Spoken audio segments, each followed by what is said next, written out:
Del arte, sino también como asesor de Hermandades de Sevilla en cuestiones de estética, de iconografía. Sus publicaciones son extensas y bueno, yo tengo también la suerte de haberlo conocido a través de la publicación de la revista, y nos ha recibido en alguna ocasión allí en la Macarena, de la que es también asesor. A Ricardo Jiménez, pues yo qué sé, ¿cómo te presento? Ya saben de ti todo, absolutamente todo. Sabéis que es director artístico de esta hermandad. Hemos visto también algunas obras que va realizando y asesorando a otras hermandades de aquí del Viso del Alcor. Y bueno, es de sobra conocido. Antonio Bejarano, pues yo creo que quizá en los últimos años, con esto de que los vestidores se han convertido, tuvimos una etapa que eran los capataces, luego tuvimos una etapa que fueron las bandas y ahora son los vestidores. O sea, para lo bueno y para lo malo están quizás pues casi como los entrenadores de fútbol, están rifados, ¿no? Y casi muchos van a ver el partido dependiendo de quién viste. Con lo cual, pues Antonio, que lo conocí yo hace ya un porrón de años, allí en la radio del Sevilla, cuando íbamos a presentar cuestiones que tenían que ver con los siervos de María. Y bueno, pues encantado de volverte a ver en persona, porque ya le estaba diciendo antes que bueno, era muy normal que le seguía un poco su vida, tanto por los parabienes que le ponen algunos y las críticas que le dan otros. Lo cierto y verdad que bueno, yo creo que en esta casa también lo conocéis, porque tiene el privilegio de vestir a la Dolorosa titular, lo cual ya es para cualquiera, es un privilegio estar cerca de la imagen sagrada. Y por último, pues voy a presentar a José Iván, ¿vale? Que también lo conocéis, es vuestro vicario parroquial. E investigando un poco he descubierto que además también ha hecho pinito en la orfebrería, o sea que tiene hasta título de orfebre. O sea que yo creo que la mesa, los que habéis compuesto la mesa, pues la verdad que creo que hemos tocado casi todos los palos que podemos tener, y en este caso además también tener pues la voz de un sacerdote, con lo cual además pues la proximidad o como él se pueda aproximar a la imagen sagrada será muy diferente a la que podamos verla pues desde el punto de vista artístico de un vestidor, y bueno, a lo mejor pues de una persona también pues interesada en estos temas. La mesa redonda, como sabéis, se llama Estética en las cofradías, el arte al servicio de la fe. Un tema que realmente yo creo que podríamos estar días para poder llegar a concretar. Vamos a dejar un poco que fluyan los temas, ¿no? Es verdad que generalmente cuando hablamos de arte sacro, o de arte sagrado, o de arte al servicio de la fe, no solamente de la fe cristiana, es verdad que a lo largo de la historia del arte, pues casi, yo creo que casi un 60 o un 70% lo ha generado el culto, la idea de la divinidad, el absoluto, el misterio. Todo eso ha ido generando en nuestras culturas, sean del lugar que sean, pues ha ido generando pues una parte muy importante en la creación artística. Quizás porque el arte ha servido y sirve todavía hoy en día para poder expresar cuestiones que van mucho más allá de la pura realidad material, ¿no? Y por lo tanto, en el arte cristiano ha tenido una mayor importancia. Hay otras religiones que a lo mejor pues por el tipo de culto, por el tipo de espacio sagrado, por el tipo de representación. Imaginaros, por ejemplo, en el mundo musulmán, aunque existe un arte muy determinado religioso, pero ha prescindido de casi toda la imagen que nosotros tenemos de lo que nosotros entendemos por arte sagrado, ya que es muy, digamos,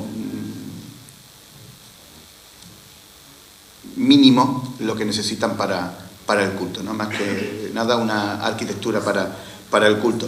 En cambio, en el cristianismo, desde primera hora, el cristianismo recurrió, yo creo que a casi todas las artes, o sea, que en ese momento estaban, ¿no? De hecho, pues,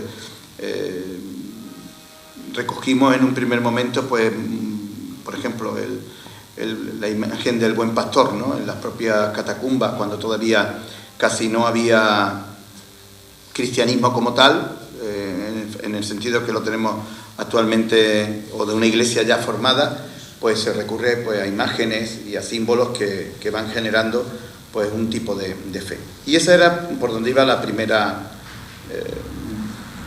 pregunta o el primer guión, ¿no? ¿Es realmente el arte es necesario para la fe o necesita la fe del arte?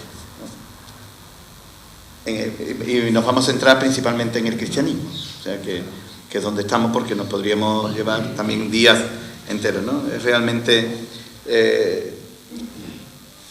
la fe necesaria para la creación del arte, o el arte es necesario para la fe, ¿no? O sea, podríamos hablar de ese tipo de cuestión, hablando realmente desde una mesa donde estamos, pues, más o menos personas creyentes, y nos podríamos perder en otros temas, pero creo que sería importante ir acentuando, a lo mejor, pues, o perfilando algunos de estos temas, ¿no? ¿Andrés? Sí, te digo Andrés, te he invitado porque estás el primero, o sea que... A ver, yo creo que la fe no es necesaria para el arte, indudablemente. Un artista no tiene por qué ser creyente para hacer una imagen piadosa, en absoluto. Creo que no. Igualmente, tampoco creo que la fe necesita el arte. Se puede tener mucha fe y no ver obras de arte. Creo que son conceptos completamente distintos en ambos casos. Lo que sí es cierto es que el arte puede ayudar a llegar a la fe, o a mantenerla o a potenciarla, que es un instrumento muy válido para la comunicación, bueno, de los principios, de los conceptos religiosos que van cambiando con las épocas y que pueden encontrar en el arte un modo, bueno, pues eso, un modo de transmisión, un modo de hacerlo más llano, más accesible. Por ejemplo, en una época en la que casi nadie sabía leer y escribir, pues las imágenes tenían que ser descriptivas y contar historias. Porque lo que no se puede leer, se puede ver. En otras épocas, donde, por ejemplo, en la Florencia del siglo XV, donde hay un nivel intelectual muchísimo mayor, pues se puede hacer un arte que busca más. Estamos en una época neoplatónica, esencialista, cristianizada, eso sí, se puede buscar la idea de la divinidad y no la narración. Es decir, que el arte ofrece muchas posibilidades y es un vehículo que no solo puede ser tremendamente práctico, sino que es que lo ha sido. O sea, que está comprobado, ¿eh? Ha servido y ha ayudado mucho durante muchas etapas. Pero no olvidemos una cosa, hay otros ámbitos cristianos que nunca han tenido imágenes. Épocas completas, siglos y siglos, sin irnos más lejos. Aquí en Sevilla, 1248, el primer taller de escultura en Sevilla es de finales del siglo XV, es decir, 200 años después. ¿Por qué? Pues porque aquella población que había sido hispano-romana y que ya había sido cristiana, que se islamiza después y que vuelve al cristianismo, está acostumbrada a rezar sin imágenes. Es decir, la construcción cultural nos lleva a utilizar el arte de un modo u otro o a no utilizarlo. Luego, para la fe es importante el arte muchísimo como vehículo, pero desde luego no es un elemento constitutivo de la fe de ninguna forma. Sí, recuerdo ahora, hay un estudio, bueno, un tratado de San Juan de Alacena, ya del siglo VIII, que decía: si alguien te pregunta por tu fe, llévalo a la iglesia, llévalo al templo y muéstrale las pinturas, ¿no? Y explícale tu fe, claro, lo que tú crees, ¿no? O sea, que es curioso que el cristianismo sí es verdad que ha recurrido en tiempos pasados, bueno,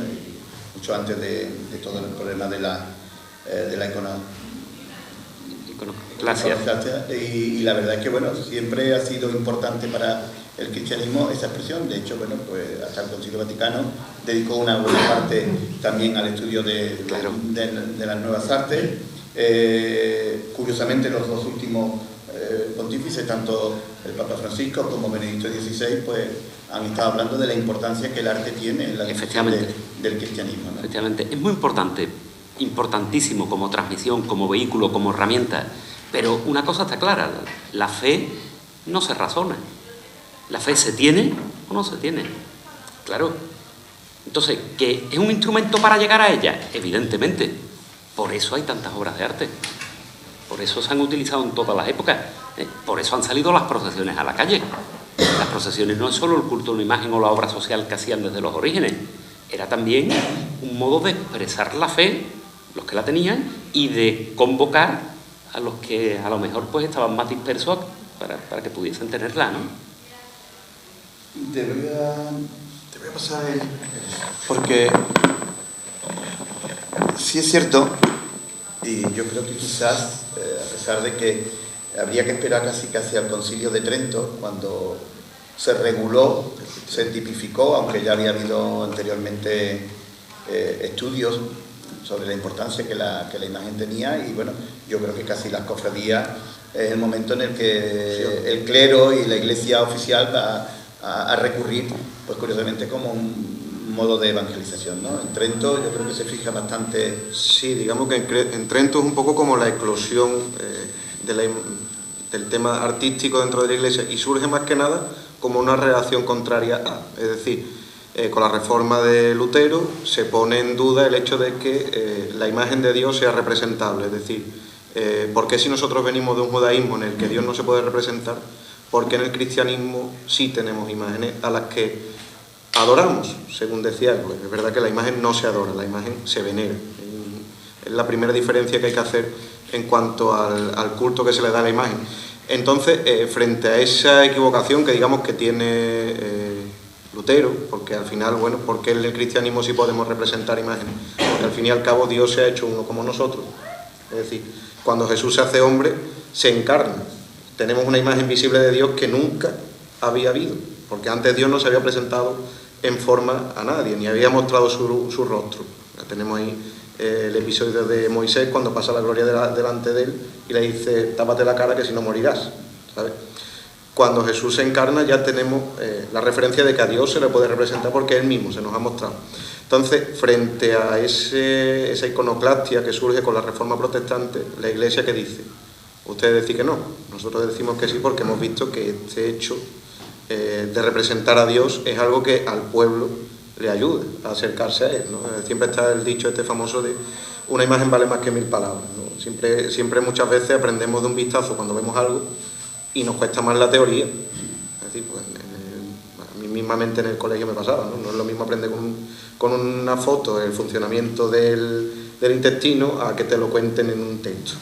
Entonces la Iglesia utiliza en esa guerra que hay en ese momento, en esa guerra interna en la Iglesia, protestante contra católico, utiliza las imágenes para decir: oye, no, que esto es algo que nos sirve, es algo que, como vemos, pues ayuda a que la gente llegue a Dios, que ha hecho que mucha gente que no es letrada pueda acceder a la historia de Jesús mismo, ¿no? Tenemos el retablo mayor de la catedral, que es una catequesis sobre la vida de Jesús. Y después, ¿qué es lo que hace la Iglesia? Pues potenciarlo. En la época en la que, Andrés supongo que sabrá más que yo de esto en cuanto a historia, surge ya la procesión barroca, que es como la entendemos hoy en día. Surgen esas procesiones disciplinantes que al final, aunque no sea una representación artística, pero al fin y al cabo es una representación también de la misma pasión y de cómo el sufrimiento al final pues sirve para redimir los pecados. Y surgen pues esa eclosión de retablos barrocos, es decir, algo que lleve a la persona a que la belleza misma de esas cosas lo lleven a contemplar a Dios. Vendría ahora una pregunta casi de actualidad, ¿no? La actualidad. ¿Es necesario, porque es verdad que se llamaba la Biblia de los pobres, ¿no? Era necesario hoy en día que tenemos acceso no solamente a la Biblia en castellano, sino a 20.000 películas, tenemos de todo, ¿no? O sea, con lo cual quizás la imagen como ilustración de una verdad sería casi innecesaria, ¿no? Y esta pregunta pues vendría para Ricardo, ¿no? ¿Crees que que en los tiempos que estamos, ¿no? Donde, por ejemplo, la formación del cristianismo, ¿no? Hoy en día casi todo el mundo, o los cristianos, pues han tenido clases de religión, tienen catequesis, ahora ya con la prolongación esta de la catequesis de adultos, entonces en el movimiento hoy día todo el mundo tiene acceso directo a los textos, a cualquier texto, no solamente a la Biblia, sino a cualquier texto de cualquier pontífice, porque se publican al día siguiente en su lengua materna, con lo cual no hay un problema como antiguamente, que ya no solamente no saber leer, sino que además había que saber latín, y hoy nos podemos encontrar que quizás lo que hay no es sobreabundancia quizás de imagen, sigue teniendo la imagen sagrada una función importante en cuanto a la formación, en cuanto a la formación del ser cristiano, o sería hoy en día innecesaria. Y no hablo solamente del caso de Sevilla, ¿no? Fuera Castilla-La Mancha, y ya, si no por influencia sevillana, a lo mejor puede... Hombre, yo creo que estamos en la cultura de la imagen. Digerimos imágenes constantemente a través de las redes sociales, a través de todo, digamos, la tecnología que tenemos a nuestro alcance, de ordenadores, podemos acceder a cualquier información, pero quizás es cuando menos tiempo o cuando menos ganas tenemos de buscar esa información, ¿no? Vamos más a la rapidez, a la inmediatez. Y directamente en los móviles y en todo vamos un poco quedándonos con aquello que nos llama la atención, ¿no? Con aquello que es un poco lo llamativo, ¿no? Para buscar hay que tener un poquito de más criterio, y ese criterio pues tiene que nacer, ¿no? De ciertas personas con esa inquietud de buscar, de irse formando, porque hoy es muy fácil opinar de todo sin tener criterio, sin tener formación, y así lo vemos como directamente pues opinamos de todas las cosas, vemos todo, y cualquier persona pues da su opinión como lo daba antes en su casa, en su patio, en el bar, pero ahora pues queda ahí escrito y parece que retumba más, ¿no? Que llega a todo el mundo. Yo creo que las imágenes producen una respuesta estética en el espectador, que es lo que más puede provocarlo, ¿no? Bueno, un texto, la música también, ¿no? Pero produce una respuesta estética. Respuesta estética, como una gran profesora que yo tenía, no sé si la conocerá Andrés, que es María Fernanda Morón de Castro, que nos hacía ver a todo el mundo el poder, ¿no? Que tenían esas imágenes, el poder que tenía, por ejemplo, la Semana Santa, de mostrarnos o hacernos vivir una experiencia estética. Que confundíamos la estética con el estilo, y la estética es cuando esas imágenes, cuando todo se pone de manifiesto en una tarde de Sevilla, donde viene un paso con una imagen, donde está el incienso, donde está el olor, donde está la música, y de pronto pues digamos que tu espíritu se evade, ¿no? Llega a un momento en el que hay algo que te ha captado, que eso a lo mejor no lo vas buscando diariamente, pero llega en ese momento. Yo creo que las imágenes siguen todavía teniendo ese poder de elevar el espíritu de las personas, cuando además esa imagen se presenta bien, cuando además tiene criterio, tiene simbología y todo es correcto. Creo que al final llega y transmite mucho más que digamos que toda la cantidad que digerimos diariamente, que lo que hacemos al final es tener mucha cantidad, pero a lo mejor poca calidad. Creo que para llegar a esa calidad de esas imágenes y que nos transmita correctamente, pues tenemos que formarnos, tener criterio y ver mucho, porque está claro que quien ve mucho aprende mucho, ¿no? Y también pues sabe un poco cribar lo bueno de lo malo. Esa producción, Antonio, porque hemos hablado de la imagen en una cuestión realmente estética y realmente cualquiera que tenga cualquiera de las imágenes, ¿no? Que recibimos en nuestro móvil al segundo, ¿no? Tú no has terminado todavía de poner un alfiler y ya tenemos la imagen, ¿no? Y es verdad que se sea creyente o no se sea creyente, la gente reacciona ante esa imagen que tú has vestido, que tú has adornado, que tú... y estábamos hablando realmente de esta cuestión, ¿no? O sea, cómo yo cuando recibo la imagen, ¿vale? Me puede emocionar simplemente un encaje, es una cuestión puramente estética, ¿no? No sé yo cómo ves tú a la hora que te tienes que vestir una imagen, ¿no? Si respeta la cuestión puramente técnica, porque sabes que también hay muchos cofrades que buscan, muchas personas que realmente buscan más que una estética en sí, una perfección en el arte de vestir la imagen, o pueden mirar hasta si está igual o no está igual, o si tiene bien puesto la alfiler o no tiene, ¿no? Pero es verdad que para cualquiera de nosotros, cuando recibes esas imágenes, ¿no? Eso te interpela, ¿no? Bien porque te parezca que está perfecta, bien porque te emociona. Entonces yo quería saber un poco cómo te planteas tú cuando te pones con una determinada imagen. Tuviste muchas, ¿no? Pero sí es verdad que yo creo que es importante saber cómo te planteas tú a la hora de... Es que yo creo que de lo que tú planteas hay dos caminos. Uno es la estética, algo que me parece bonito, o no me gusta, o sí me gusta, y después la función por la que las imágenes llegan a vestirse. Y yo creo, bueno, de la primera Virgen que yo por lo menos tengo constancia que se hace es profeso para vestir, es la Virgen de los Reyes. Hasta 3 siglos más tarde no se comienzan a vestir. Y con Isabel de Valois, con la Soledad de la Victoria de Madrid, que decide ella vestirla con la ropa que ella tenía, a partir de ahí hay una serie de modas que podrían haber sido también una forma de, verás, hablando a las distancias y que no se me malinterprete, una especie de campaña de marketing para no perder devociones. Viene la época de los Austrias, las vírgenes se vestían como las reinas, porque Isabel de Valois quiere ese traje, después viene la época de los Austrias, vienen otras.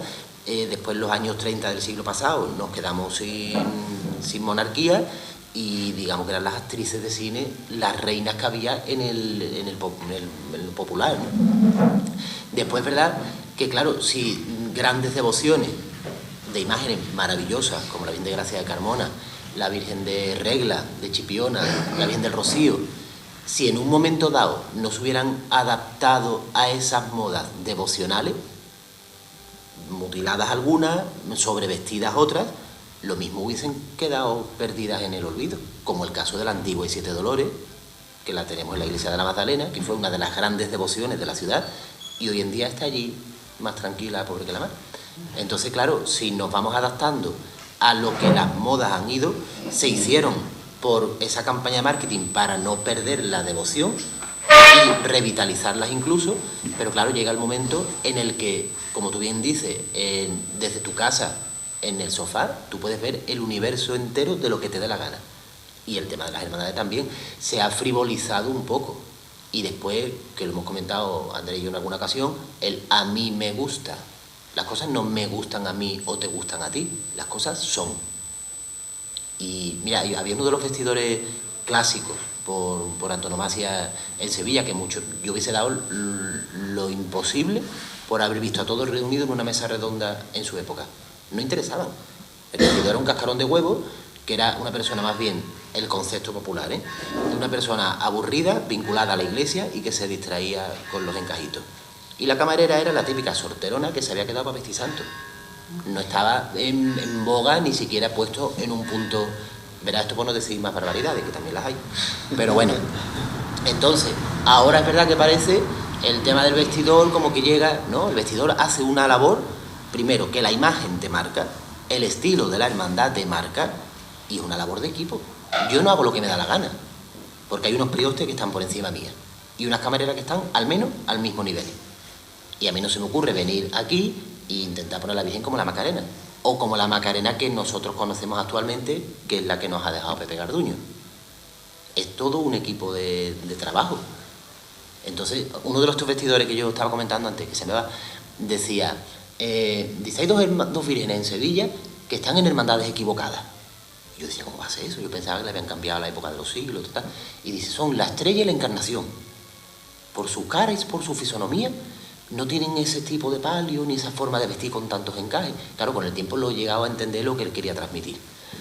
Pero la frivolidad de la estética por la estética, claro que está. En una chicotada, en un solo interminable de corneta, que yo no sé los pulmones cómo llegan, en una flor muy exquisita, o voy a descubrir el alfiler que está ahí movido. Hay dos caminos. La estética por la estética y la necesidad evolutiva como campaña de marketing, y lo digo que no se me malinterprete, para que no cayesen en desuso las distintas devociones. Esa es mi opinión. Yo recogería lo que has hablado del marketing, ¿no? Bueno, tenemos a Andrés que está muy allegado a una hermandad que creo que con ella comienza casi el marketing en la época moderna. Es verdad que el marketing ha existido siempre. Hace poco hablábamos del único libro de la historia de la Virgen de Gracia que has mencionado, ¿no? Y llegó a tener 11 hermandades filiales, y en 1600 aparece Consolación de Utrera con los mínimos que la potencian, hacen 11 grabados en 2 días, y escribe el monje Jerónimo en el libro, dice: se encendió allá la devoción y se resfrió acá.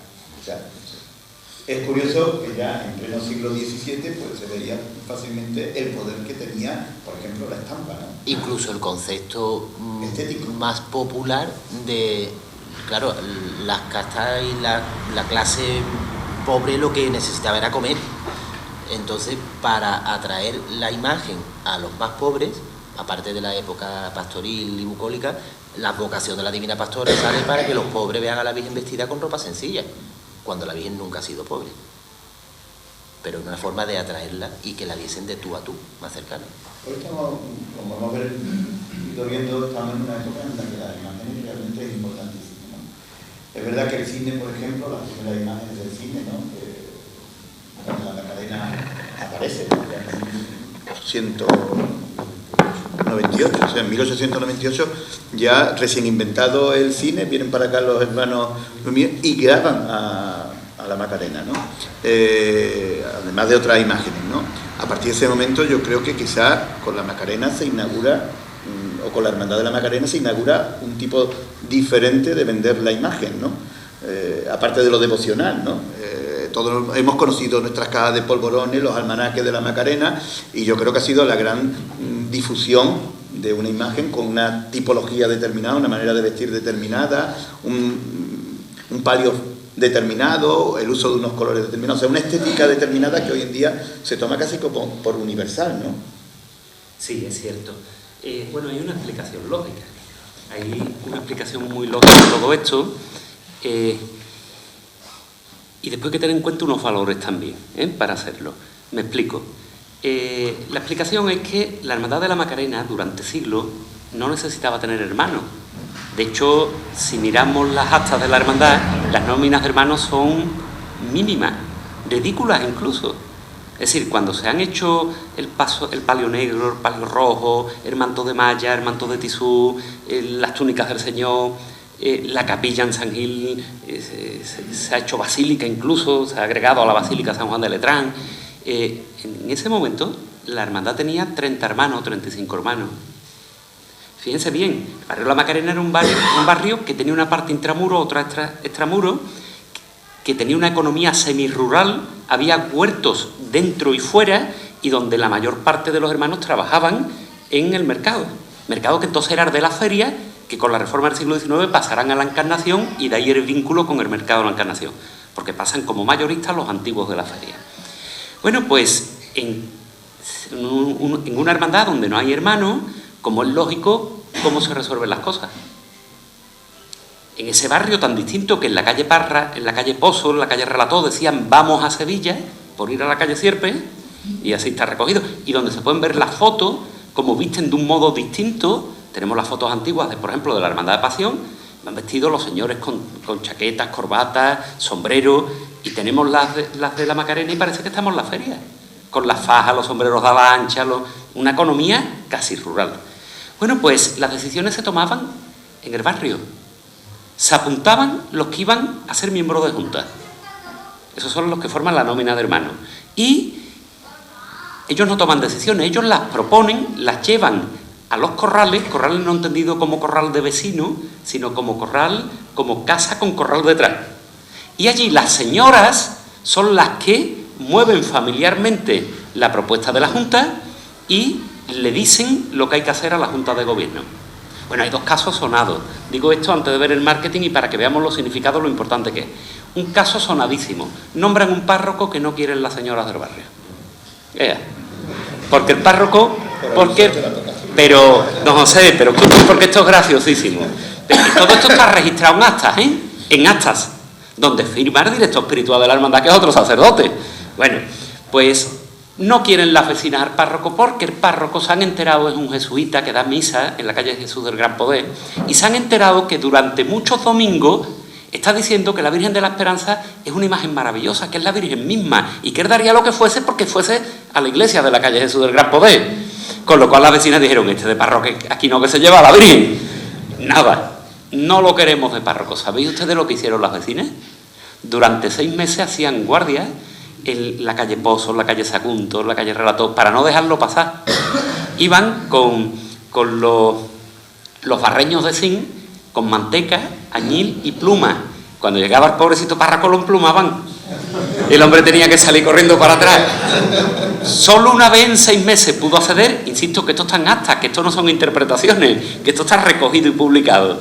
El hombre una vez pudo acceder, pudo superar la barrera de las mujeres, que además le daban con las majas, lo golpeaban con las majas, pudo acceder, refugiarse en la iglesia, y desde la iglesia abrió las puertas par en par y dijo, presento mi renuncia. Y entonces lo dejaron irse y nombraron otro. Lo mismo pasó con el nombramiento del prioste. La señora habían dicho que el prioste tenía que ser el niño tenía 14 años, y la Junta decía que un niño no, entre otras cosas porque después de la Junta vamos al vinito, el niño es un estorbo, el niño no. Y la señora dijeron, el niño sí. Nombraron otro prioste y le hicieron lo mismo, no pudo entrar tampoco en 6 meses. A los 6 meses abrieron de nuevo la sala capitular, las puertas, y anunciaron a todo el mundo que el niño, Juan Manuel Rodríguez Ojeda, era el prioste de la Virgen de la Esperanza. Bueno, estamos hablando de otro concepto de hermandad, por lo tanto otro concepto de imagen. ¿Es importante el marketing? Muchísimo para esa hermandad. Miren, allí casi nadie sabía leer ni escribir. Allí no había grandes, salarios ninguno. Estamos hablando de jornales. Y todavía no se han cambiado los huertos por pequeñas industrias. Chapas, paraguas, cosas de esas que darán otra economía en los años 20 del siglo XX. Entonces estamos hablando de una economía muy en precario que está recogida en numerosos textos literarios. Y fíjense, porque va a pasar una cosa en Sevilla, que yo creo que es el origen de todo el marketing. Van a pasar 2 hechos fundamentales. Primero, ciertas cofradías donde la mayoría de hermanos eran comerciantes de una cierta importancia, comerciantes al por mayor, casi todos en el barrio del Arenal, van a ser financiadas por el duque de Montpensier. Van a recibir importante apoyo social. ¿Qué va a hacer Juan Manuel Rodríguez Ojeda? Lo primero, los macarenos no se van a quedar atrás ya a partir de ahora más en nada. Los del centro juegan lotería y los macarenos no pueden. Lo inventa Juan Manuel Rodríguez Ojeda, que se sepa, las participaciones de lotería en Navidad. Ya pueden jugar todos, porque pueden 1 real, 2 reales, y no pueden gastarse 2 pesetas en un billete. Igual que los Montpensier apoyan a esas cofradías que van adquiriendo rango y que hacen los pasos más impresionantes del 19, a Juan Manuel se le ocurre decir, vamos a ver, los Montpensier, ¿por qué? ¿Por qué quieren estar en las cofradías? ¿Y las cofradías por qué quieren a los Montpensier? Porque ascienden socialmente a las cofradías, y los Montpensier porque enraizan en la ciudad y crean la corte paralela. Pues yo cojo, ni corto ni perezoso, invito al rey de España y me traigo a los reyes. Que seguro que cuando yo le explique lo que está haciendo su primo, los Montpensier, van a venir. Efectivamente, Juan Manuel lleva a la reina de España, entonces era una reina regente, la lleva a la Macarena y la lleva al Gran Poder.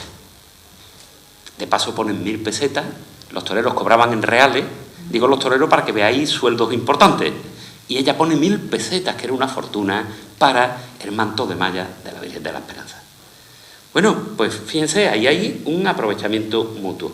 Pero miren, aquellas personas sin formación, todo lo que hacen, todos los pasos y todas aquellas dotaciones que tienen las imágenes, tienen un significado religioso. Allí no se hace nada por estética ni por a mí me gusta. Miren, si cuando lleguen a casa cogen el palio de la Macarena, si pueden coger una fotografía antigua mejor porque es el original y se ve mejor, si ustedes ven el frontal, cada pico, cada corte, tiene una concha. La concha es el símbolo del nacimiento. El nacimiento de Venus, Botticelli, sale de una concha. Símbolo del nacimiento. Algo va a nacer. Encima de la concha hay lo que algunos piensan que es un adorno rectangular. Llamar adorno a la urna del cuerpo de Cristo. Por eso el palio es rojo, color sacramental, y no verde, como sería la esperanza. Porque los palios, no lo olvidemos, no son por la Virgen, son por el cuerpo de Cristo. Por eso solo salen en Semana Santa.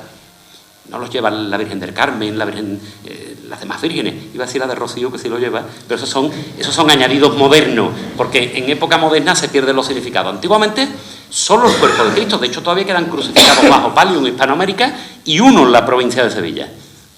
Uno esporádicamente ha salido bajo palio. Bueno, pues, fíjense bien. Nace algo de la urna, es decir, del cuerpo de Cristo, y de la urna dos tallos abiertos. Desde los ácides paleocristianos, el tallo es la vida, la nueva vida con el cuerpo de Cristo, es decir, la vida eterna. Pero es que por encima de ello están los acantos abiertos y los cuernos de la abundancia. El acanto abierto es un símbolo que está tomado de la mitología griega, donde significa la felicidad en la vida eterna. Luego no solo tenemos la vida eterna, sino que además es feliz. Todo ello con el cuerpo de Cristo y con la mediación de quien está allí, como dice el arco, el azulejo del arco, porque ella es tabernáculo de Dios y puerta del cielo. Es decir, va como sagrario del cuerpo de Cristo.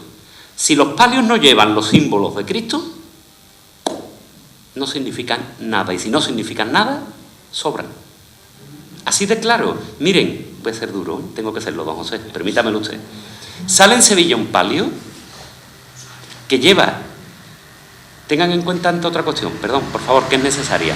Tengan en cuenta que la Iglesia tiene un libro que es el breviario y está vigente el de Juan 23 del año 1963.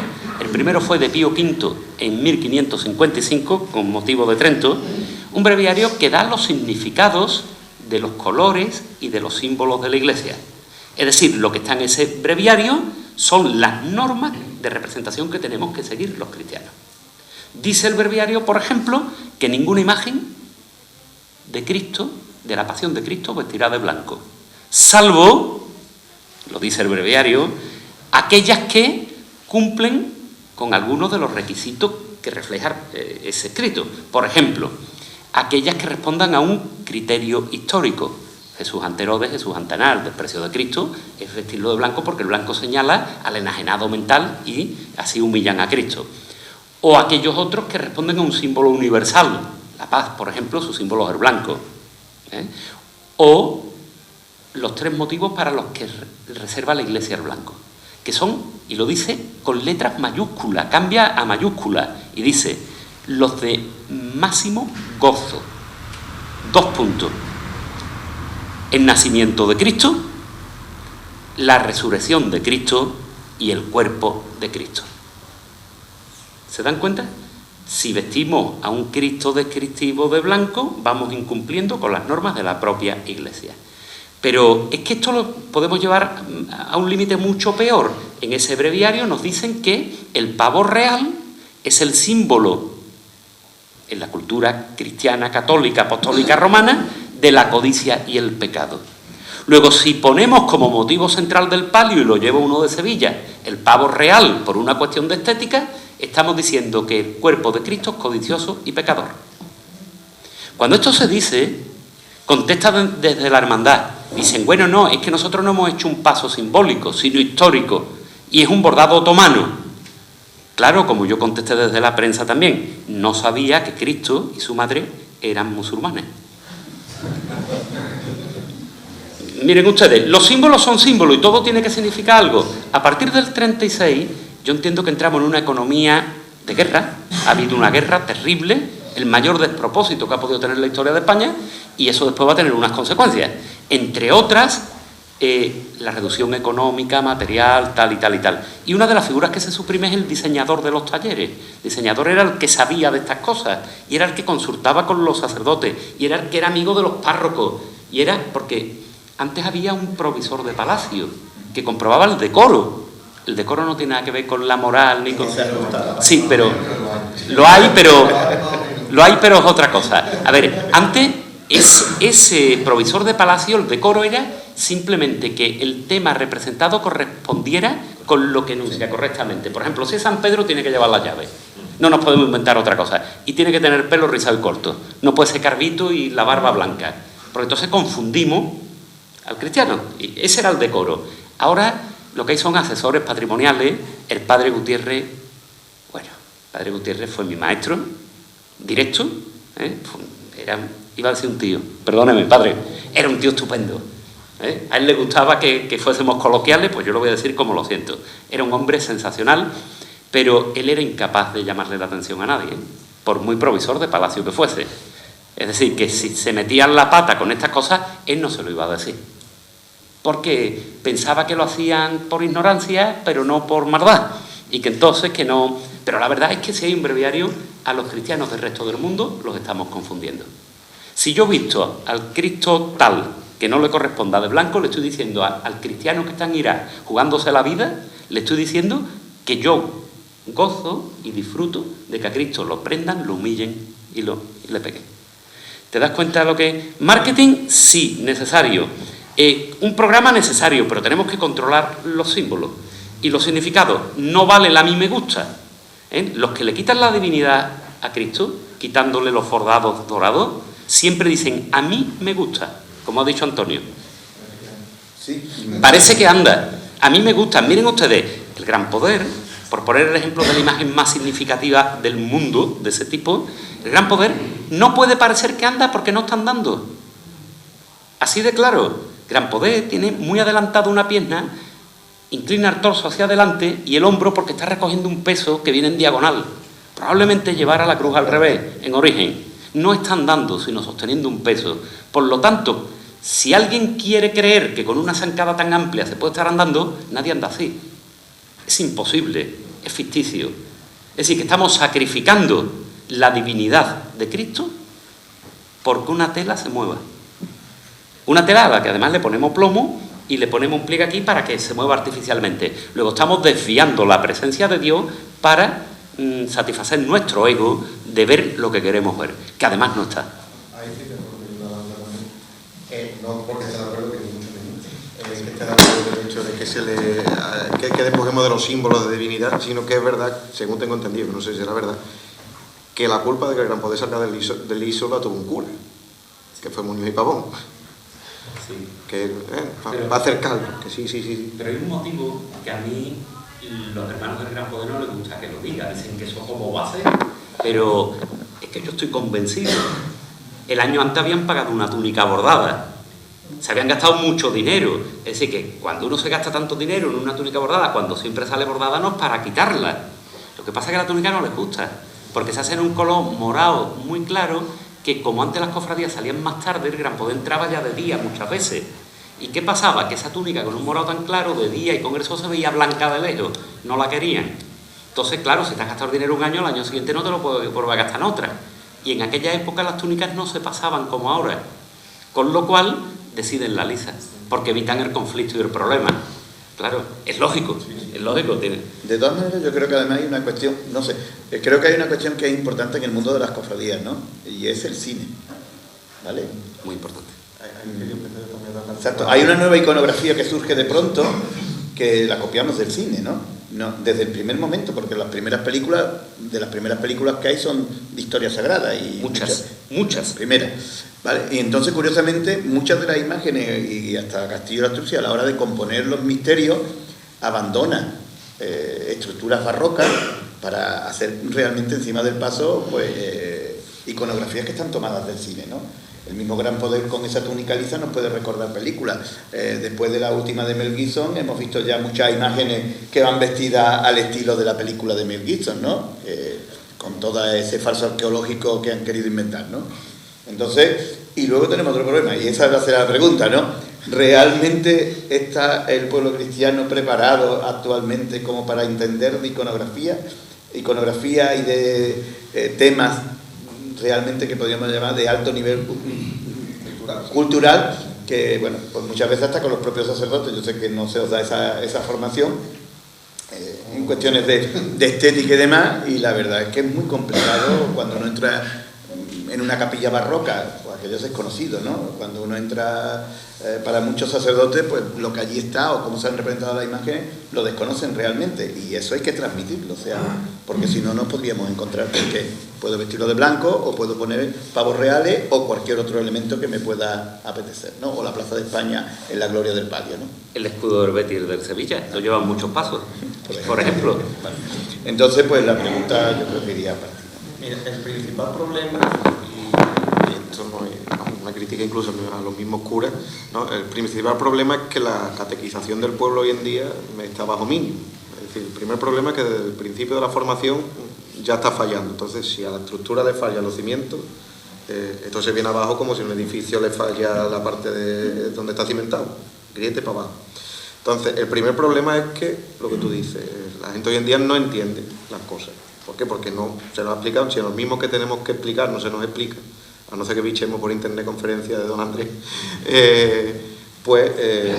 poco se entera uno, ¿no? Y es verdad que también la misma estética ha ido cambiando con el tiempo. No es lo mismo una iglesia que se hacía en el siglo XVII que una que se hace en el final del XVIII, mediados del XIX, que ya pasa al neoclásico, a una que se hace con la vuelta del neogótico, a otra que se hace ya en los años 60, que es la pared blanca, o picar y ladrillo visto y una cruz en medio, que es lo que también se propuso desde el concilio, desde la interpretación del concilio, que el concilio en ningún momento dice que se pierda eso. Otra cosa es la interpretación que hicimos malamente después, porque el concilio lo único que pidió fue sensatez a la hora de hacer las cosas y que los materiales utilizados fueran de calidad. Después vinieron los cementos armados y los cristos hechos de por spam, pero bueno, también por el tema económico. ¿A qué viene todo esto? Que al final pues también la estética iconográfica avanza con el tiempo, creo yo.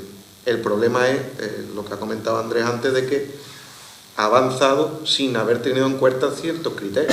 Yo, por ejemplo, a mí me resulta doloroso, y muchos de los que me conocen las hermandades lo saben, un Cristo sin su potencia. Es decir, ¿qué sentido tiene? Es decir, pues al final, bueno, es un hombre más que está en la calle, ¿no? Si le quitamos el atributo de la divinidad, ¿qué es? Que el pueblo que te dice, no, es que Cristo era humilde, a mí me gusta que Cristo se parezca a mí, pero con la madre que va detrás en el palio nadie le quita la corona. De eso no se acuerda nada. El Cristo sin potencia, pero la Virgen, cuanto más oro te lleve encima, mejor. Con las túnicas pasa lo mismo. O incluso con la estética de hace cachorro, ve ese Cristo de la Sé, que está en mi parroquia. Hoy le pongo corona de espina, mañana no se la pongo. Depende de cómo se levante el prioste del día. ¿Por qué tenemos que cargarnos una iconografía que tiene? Que la corona de espina es la corona real de Cristo en la cruz. ¿Por qué le quitamos las potencias, que al final es el signo de la divinidad? ¿Por qué le quitamos los bordados? Porque al final es el reflejo de la gloria que sale, igual que a las bienes se le ponen las ráfagas, porque el reflejo de Cristo es esos bordados que luce de oro, ¿no? ¿Por qué? Porque al final estamos en una sociedad en la que cada vez estamos tirando más para lo sencillo. Y lo estamos viendo en las casas, ¿no? Con Ricardo también lo habla muchas veces. Antiguamente una casa se compraban los muebles buenos y que decoraran. Hoy en día, ¿qué compramos? Del Ikea para que nos duren 2 días, y cuanto más liso y más planito sea, mejor, porque así no hay que limpiar. Pues con las mismas imágenes nos pasa un poco lo mismo. Estamos en una tendencia de acercarlo tanto a nosotros, que nos estamos olvidando que la divinidad está por encima. Hoy en día, la gente que busca cuando ve a un Cristo, que sea moreno porque se parece a la cultura nuestra, que a la raza nuestra, que sea sencillito y que sea muy guapo, pero si no representa lo que hay detrás, a mí me da igual. El problema, lo que a mí me interesa es que sea muy guapo. Pues ese es el problema, que hoy en día es lo que se ha hablado aquí. A mí me gusta. Ya no es que debe ser, no, es que a mí me gusta. Entonces, ¿de dónde viene todo esto? De esa falta de formación, creo yo. Es lo mismo que incluso con el mismo arte. Hoy en día el arte que se enseña en el colegio muchas veces es una cosa muy básica. Yo me acuerdo, mi de esto de plástica era pintar con puntitos. Y la historia del arte, pues bueno, de aquella manera, aunque es verdad que en el bachillerato tuve suerte de estudiar con el libro de Palomero Páramo, que creo que es una institución. Es decir, que en cierta manera sí, pero tampoco era una asignatura que se le diera especial importancia. Entonces, pues, al final, ¿qué estamos? Porque esta cultura artística se va perdiendo. Y si la cultura artística se pierde, la iconográfica se pierde, y al final, pues, ¿esto en qué se convierte? Bueno, en estética barata. En a mí me gusta y ya está. Yo creo que Antonio ha recogido muchas imágenes antiguas que no fueron concebidas en su debido momento para ir vestidas como van ahora, ¿no? Cuello de tubo, posiciones de manos que no corresponden a las actuales, ¿no? Porque llevan la corona de espina, o polleros que eran de otras dimensiones, imágenes que se han alargado, se han prolongado, ¿no? Para hacerlas más estéticas encima de un paso, ¿no? O para proporcionarlas de otra manera a la hora de poner, ¿no? Entonces, yo no sé si tú cuando te planteas, sobre todo con una imagen señera, ¿no? Una imagen que conocemos casi en un momento determinado cómo ha sido su evolución, muy reciente, ¿no? Porque casi durante 200, 300 años ha tenido casi la estética de viuda de Habsburgo, y de pronto, pues bueno, yo muchas veces digo, es como si a la Virgen de Gracia le quisiéramos poner ahora blonda, ¿no? Ese paso, ¿tú cómo te lo planteas cuando tú desnudas una imagen, por ejemplo, señera, ¿no? Y te das cuenta que como aquello ha sido concebido con otra estética, ¿no? Con otra, digamos, gusto, ¿no? Y te encuentras que tienes que vestir una imagen. Pues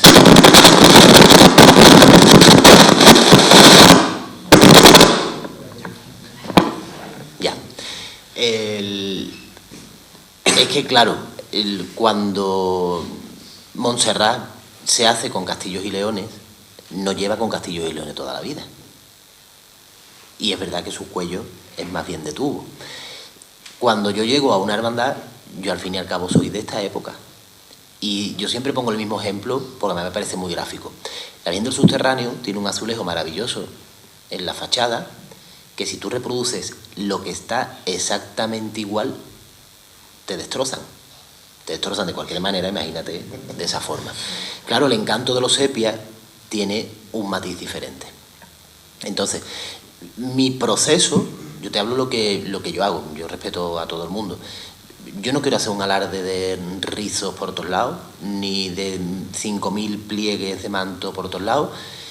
Para mí lo más bonito que han podido decirme, y fue precisamente con la Virgen de las Angustias de los Gitanos, que el domingo está en Besamano, por si queréis ir, de una señora muy gitana, muy flamenca, que además falleció al mes de ver vestir a la Virgen, o sea, la madre del actual hermano mayor.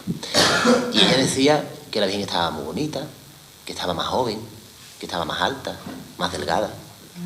Y yo decía, es imposible. Bueno, lo de más delgada sí, porque a veces había por moda que le metían muchas guatas, pero más delgada y más joven, no.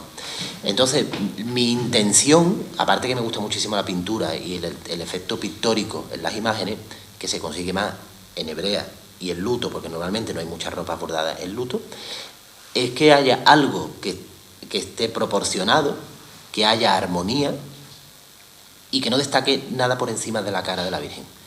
Es verdad que hay imágenes que por tener una belleza de otra época parece que gustan menos. Rubens nos presentaba a la mujer como la gordita y era lo maravilloso. Hoy en día Fernando Botero también hace la gordita porque es su estilo. Y lo que decía el padre sobre el tema de las bellezas hoy en la vida de los viceversa.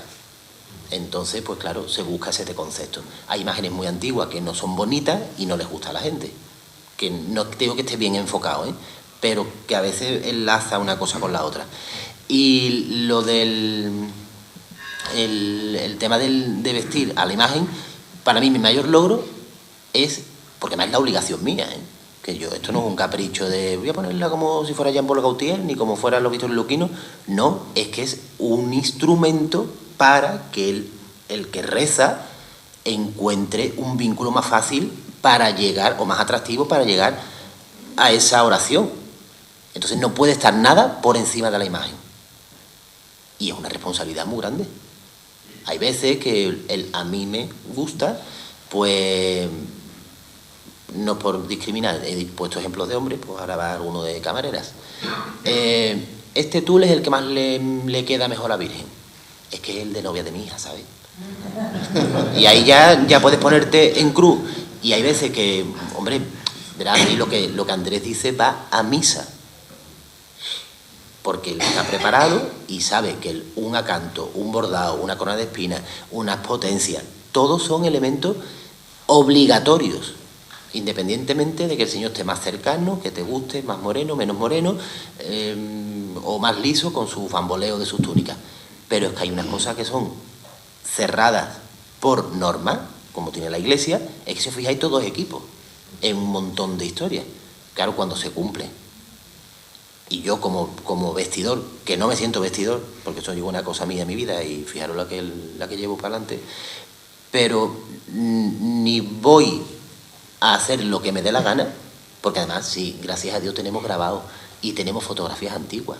En la Virgen de los Gitanos no se ha hecho nada, simplemente recuperar el estilo traído al siglo XXI de lo que se hacía con la de Montes de Oca antes del incendio.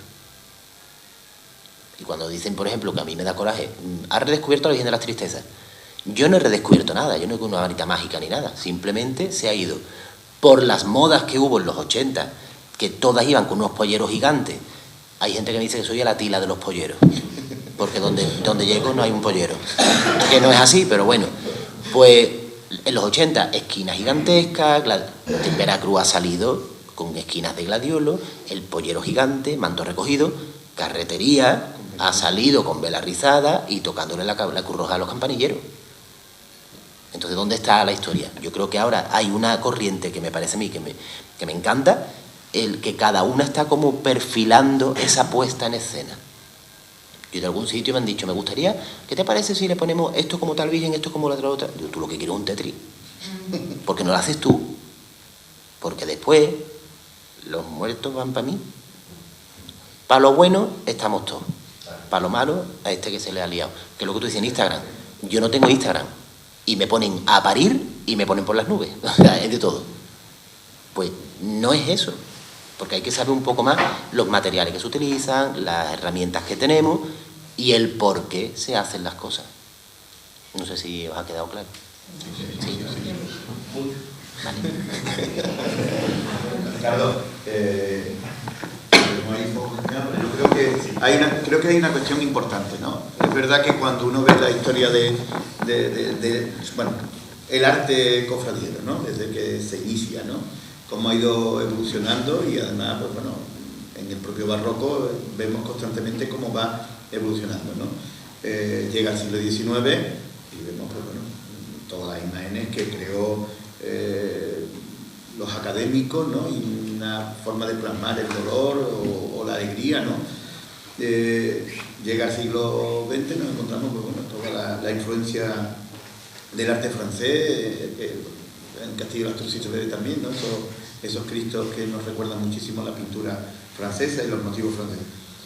Y curiosamente estamos en una época donde hay muchísima más facilidad para materiales, más dinero, para poder gastar, y nos encontramos que realmente no sé si hay una aportación actualmente a esa estética que o se nos ha quedado encasillada, además sin mucho fondo teológico, sin mucho fondo iconográfico y sin mucho estética. Simplemente hacemos un tetri, hacemos ahí, mezclamos. No sé cómo lo ves tú desde tu punto de vista como artista, ¿no? Y como alguien que estamos pues ya en el primer año del siglo XXI y que bueno, uno ve lo que estamos haciendo, ¿no? Sí, se hace mucho de todo y abunda poco lo bueno. Todo el mundo lo sabe que yo, por ejemplo, me quedo ensimismado con la obra de Darío Fernández, ¿no? Yo fui también uno de los que lo propuse para el Señor de la Buena Muerte, porque creo que aparte de tener calidad en lo que hace, en cómo modela, pues también le da la unción que debe de tener una imagen sagrada. Hoy no todos los escultores le saben dar esa unción. Hay muchos, hay indistintos, cada uno a lo mejor puede aportar algo nuevo, pero sí es verdad que digamos que desde que Sevilla un poco, ¿no?, genera como esa bandera de ser un poco la ciudad cofrade, de donde se viene o se exporta todo, ¿no? Pues se ha vendido mucho de todo tipo. Muchas veces nos ha ido cosas buenas a nosotros y hemos vendido también mucho para poner a parecer bueno, de mala calidad, ¿no? Yo creo que falta, como siempre vuelvo a repetir, mucha formación y mucho criterio, y falta sobre todo también trabajar con tranquilidad, que hoy en día llevamos un ritmo que no tenemos esa tranquilidad, ese sosiego, ese modo de hacer que se hacía antes, ¿no? Falta mucho estudio, mucho bocetaje. Yo eso es algo que lucho diariamente mucho con mis alumnos, que no pueden, ellos como ahora que están haciendo un cartel, no pueden llegar directamente a hacer el cartel, sino que hay que estudiar la idea y hay que irla viendo en distintas posiciones, ver luego también un abanico de armonías de colores, de fríos, de cálidos, de mezcla, hasta llegar a un acabado final que seguro que nos satisface más que si nos tiramos a la piscina desde primera hora, ¿no? Yo creo que mucha gente se tira mucho a la piscina hoy en día en todo lo que se hace y en distintas facetas artísticas, no solamente en la escultura, también en los bordados, se ven ensayas y algunas cosas no ya por lo simbólico, sino también compositivamente y estructuralmente de poca calidad, por no poner tampoco otros adjetivos, y la orfebrería. Yo aquí lo saben también mucho, que no estoy de acuerdo con ese papel de arbá arrugado, que no tiene una composición, que no tiene una forma, que no tiene... es que desde lejos... y luego también, pues, soy muy enemigo de las modas también.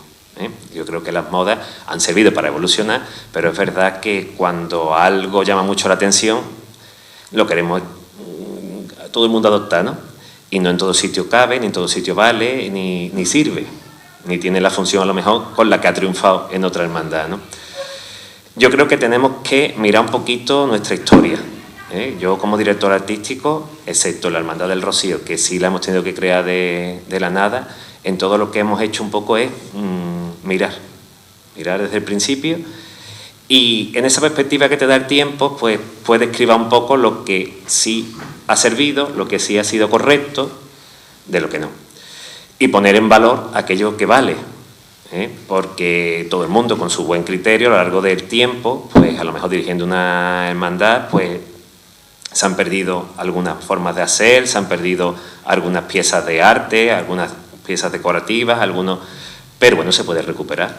Hoy en día, por medio de la fotografía y por medio de todo, se están recuperando palios enteros, se están recuperando, y es una época en la que en eso sí está bien, en que vayamos un poco a la calidad, porque la calidad nos trae la excelencia y al final es un vehículo mucho más adecuado y más directo para llegar, ¿no?, a Dios y para atraer mucho más a la fe. Entonces, yo creo que el proceso bueno siempre es formarse, ver mucho, preguntar mucho, mirar los fondos gráficos que tenemos, quedarnos con los buenos y, como bien ha dicho Antonio, pues no reinventar porque sí, ni imitar porque sí, sino ir buscando un poco, ¿no?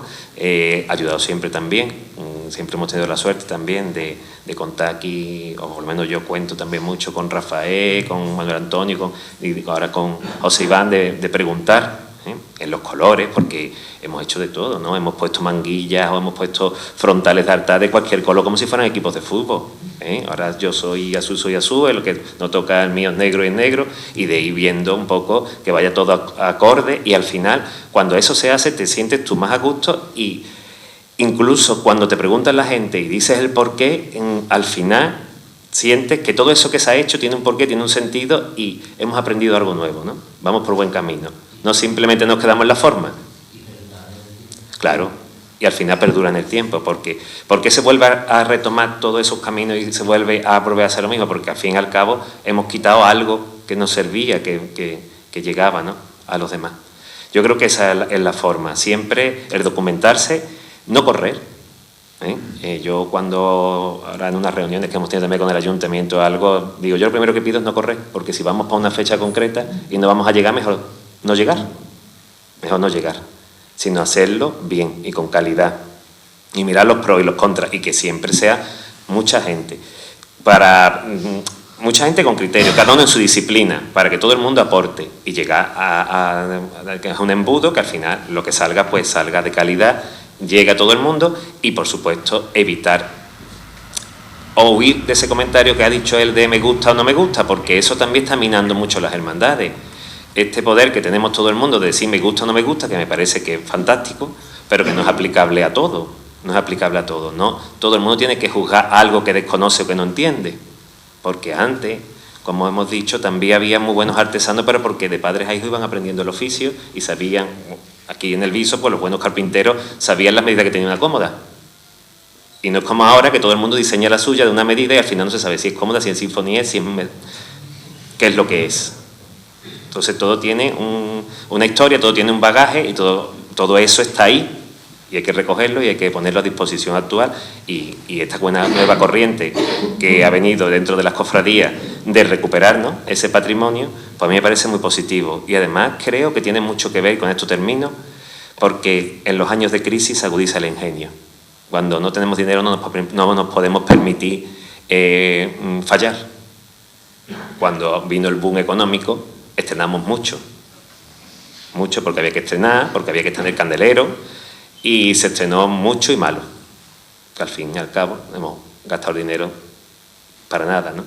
Y ahora con la crisis económica pues eso nos ha hecho que se recuperen muchas cosas, que disfrutemos de pequeñas cosas, de un buen altar de culto bien montado, de unos buenos cánticos que acompañen a la liturgia, de buscar, digamos, esa manera de presentar a una imagen o algo recuperando una estampa, de disfrutar de otras cosas que creo que son más necesarias que el estrenar por estrenar, que al fin y al cabo lo que simplemente es el producto de un momento, de una inmediatez, y luego queda ahí la mala obra para toda la historia de una hermandad.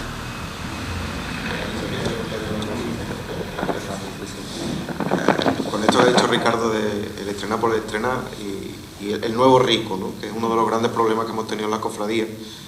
Yo os voy a hablar un poquito desde mi campo. La orfebrería he hecho poco, pero algo de esto, ¿no? Estamos en la cultura de la inmediatez, como se ha dicho. Antiguamente, cuando se hacía una pieza, se hacía para que perdurara en el tiempo. Hoy en día se hace para que esté ya, ¿no? Ahí surgen, por ejemplo, todas estas técnicas de la galvanoplastia, las cosas hechas en serie, las cosas hechas en metales malos. Antiguamente, a no ser que fuera una hermandad humilde, a nadie se le ocurría hacerle a la Virgen una corona que estuviera hecha pues de chapa, a no ser que fuera eso mismo, una hermandad que sin recursos. Se hacía una corona, se hacía de plata, o si se podía, se hacía de oro, o incluso con los mismos pasos. Hoy en día, hace poco estuve viendo de una noticia de que han sacado los pasos hechos de PVC, para que no pesen y se puedan mojar. Imágenes, que se hacen, bueno, hoy en día eso, imágenes de poliéster. Antiguamente o se hacía de madera o de barro y de barro todavía, espérate. Es decir, el problema es que hoy los queremos todos ya. Y si puede ser barato, mejor. ¿Y si no, es dentro de mi junta? Y si es dentro de mi junta, exactamente. Y si es mi primo hermano, que es escultor, pues también. ¿Sabes? Que ese es uno de los grandes problemas. Y después, que hoy en día pues, parece que la calidad no se tiene en cuenta. Vete a Sevilla a cualquier procesión pirata. Que ahí tiene... yo muchas veces pienso que los muñecos que están en la Casa del Terror de la feria casi que a veces cumplen más la función religiosa que ese santo que están paseando por la calle, ¿sabes? Y el problema es que hoy eso es ya, pues con un bordado pasa igual.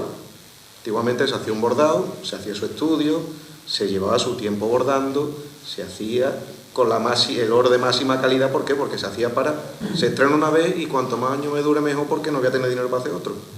Hoy en día nos encontramos talleres que hace pieza y va montando, sin dibujo. Talleres que te meten hilo entre fino por hilo fino.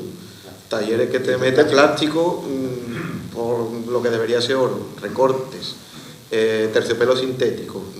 Vienes vestida con ropa que se compra de doble de ancho a 10 euros el metro la tela. ¿Por qué? Porque hoy en día es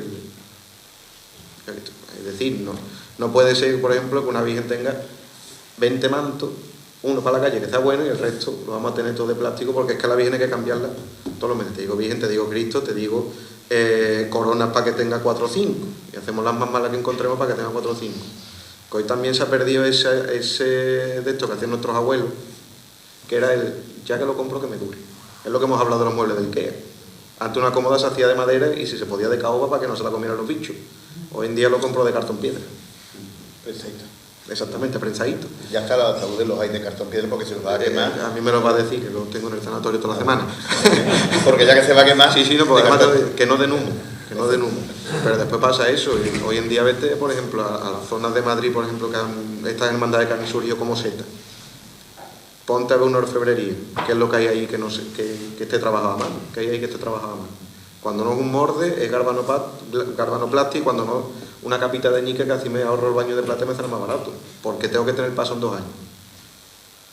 Que ese es uno de los grandes problemas que hemos tenido en la cofradía, ese concepto del nuevo rico. De voy a estrenar y que me valga poco, porque así puedo estrenar años que vienen 5 o 6 cosas más. ¿Qué hermandad hay hoy en día que vaya montando un paso poco a poco? Que te tarde 15 años. Bueno, exactamente. Efectivamente, ya tarda, oye, y todo de la mejor calidad. O que hermandad hay que voy a montar el palio y cuando lo termine lo saco, como se hacía antiguamente. Bueno, el polígono, por ejemplo, lo ha hecho con el palio, que hasta que no se aborda entero no se ha estrenado.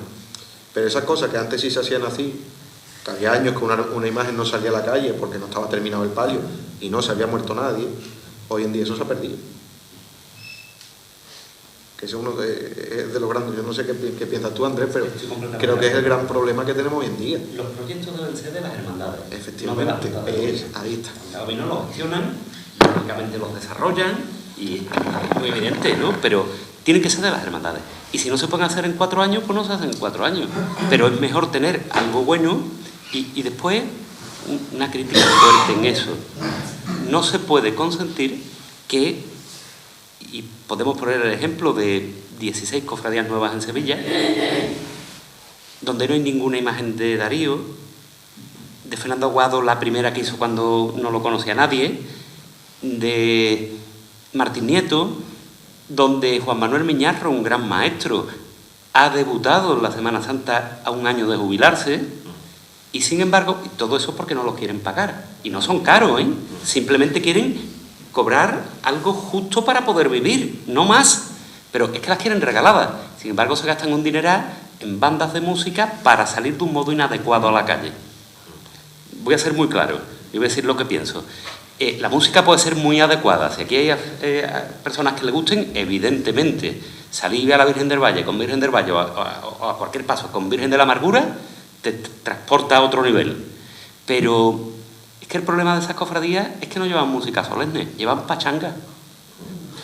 Para hacer tonterías con los pasos no se sacan para hacer tonterías. Se sacan para llevar la imagen de Cristo de la Virgen con la mayor solemnidad posible, en un culto público, no para hacer coreografía. Vamos, es que una pérdida de sentido tremenda. Y gastarse un dinero en esas bandas no les importa. Cuando podían coger, que hay bandas que cobran, bueno, no voy a decir lo que cobran, no vayamos a meter la pata, pero mucho dinero.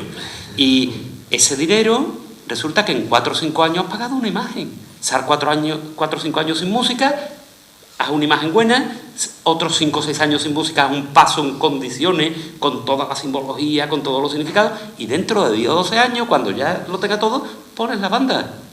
No, porque salen para la música y los trompetazos. No para lo que tenían, y que vengan mucha gente que no miran ni al Cristo. Es que ni lo miran. Van con el móvil grabando detrás. Que yo entiendo que se vaya detrás de un Cristo, claro que sí. Todavía van en Sevilla detrás del cautivo. Del Gran Poder no, porque ya no los dejan. Pero por detrás. Y es muy bonito y es maravilloso, pero eso es otra cosa. Esos van participando de lo que se celebra. Los otros no. Los que van con la grabadora no les importa absolutamente nada lo que va adelante. Si les importara no harían esas cosas, evidentemente. Ricardo apuntó antes, yo creo que es como cuando se habla del flamenco y se habla del duende, ¿no? Sí. Algo que... Yo iba a contar una anécdota que te iba a pedir permiso, pero don José habló de otra cosa que era más interesante, ¿no? Mucho más interesante que lo mío. Yo iba a contar una anécdota si me dabais permiso. Porque él ha hablado de los colores, de la importancia de los colores. Mirad lo que me pasa a mí, esto es real, ¿eh? No es real. Yo asesoro muchas cofradías, en temas patrimoniales, no estéticos, en conservación de patrimonio. Y la Macarena, la Virgen de la Esperanza, cuando se fundó y hasta casi el año 1900, su advocación original es la doble expectación de María ante el nacimiento de Cristo, por eso tenía una imagen de San José que sacaba en procesión, y su cuerpo en la cruz. Por eso va el color rojo en el palio, el cuerpo de Cristo, y por eso salía el Cristo crucificado delante, que dicen algunos, no era titular. Si es titular, en la vocación de la Virgen van unidos, íntimamente unidos. La expectación ante el cuerpo de Cristo, que se llama Santo Cristo, no de la salvación. Eso era un apelativo popular. Bueno, en definitiva, es una advocación compleja, teológica, está Dios. No es, la Virgen no es Dios, pero en esa vocación sí está Dios, y una vocación que se mantiene, insisto, centenaria y que llega al siglo XX. Juan Manuel, que la conoce, la mantiene con los colores, fomenta los símbolos. La función principal de la Hermandad de la Macarena era ante el Cuerpo de Cristo el día 15 de septiembre, ante la Santa Cruz, hasta el año 36. Eso de que la función principal del Instituto es el Rosario simplemente es falso. Es un invento de un historiador que era muy del Rosario y quiso la mía. Era ante la Santa Cruz hasta el año 36. Y se sigue celebrando como función principal de la hermandad. Ahora tiene 4 funciones principales la hermandad. Pero bueno, la anécdota tenía que poner un antecedente. La anécdota es la siguiente. A la Virgen desde entonces, y siempre se le ha vestido en determinados momentos del año de rojo. Ustedes veréis que la Virgen en mayo está vestida coincidiendo con el Corpus de rojo.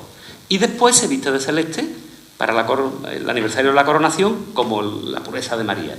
Pero con el Santísimo Sacramento de rojo, por su vocación principal. Bueno, pues 3 o 4 hermanos me esperan un día en la puerta de la iglesia y me paran. Esos hermanos antiguos, muy queridos, por toda la hermandad y por mí, porque forman además parte de la vida personal de uno desde niño, muy queridos. Ellos han visto a la Virgen vestida de rojo, pues si tenían entonces el más joven 70 años, pues imagínense la de veces que lo había visto, un montón. Los 4 eran muy béticos. Y en aquel momento la Junta de Gobierno tenía, de los 15 oficiales, tenía 10 o 12 con carnet del Sevilla. Y me paran los 4 y me dicen: hombre, queremos hablar contigo, porque tú tienes que ser nuestra voz en la Junta de Gobierno. Tú tienes que decirle que no hay derecho, que porque el Sevilla haya ganado la UEFA, vistan a la Virgen de rojo y blanco. Pero mira, estaban convencidos, lo dijeron en serio, no era una broma. Claro, en no saber, ¿no? En no conocer, cuando no conocemos los colores, pues se llegan a situaciones, claro, por ignorancia, vamos a decirlo así cariñosamente, pero por ignorancia se pierden los significados, y si perdemos los significados. Respecto a eso, por la vestimenta de las imágenes, yo soy muy amigo de un cura de la diócesis de Jerez, que fue delegado de Patrimonio desde hace mucho allí, Enrique Soler, amigo del antiguo delegado de Patrimonio. Total, pues un día hablando de estas cosas,